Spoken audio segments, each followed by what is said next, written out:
Welcome to our channel. If you need to verify your Costco account, follow these step-by-step instructions to complete the verification process successfully. Step 1. Open your preferred web browser and go to the Costco website. Log in using the email address and password associated with your account. Step 2.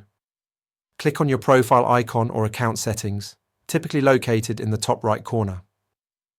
Look for options labeled Account Settings, Profile, or Verification. Step 3. Find the Verification section within your account settings. Click on Verify Account or Start Verification to begin the process. Step 4. Check your email inbox for a verification message from Costco. Open the email and click on the verification link provided to confirm your email address. Step 5. Return to the Costco website and complete any additional verification steps required, such as phone number verification or two-factor authentication setup. Step 6. If identity verification is needed, prepare a government-issued photo ID.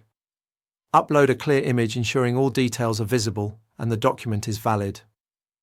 Step 7. Follow all on-screen prompts to provide any additional information requested by Costco. This may include personal details, profile information, or security questions. Step 8. Wait for the verification process to complete. Check your account dashboard to confirm your verification status shows as verified or active, and verify that all features are now accessible. Don't forget to like this video and subscribe to our channel.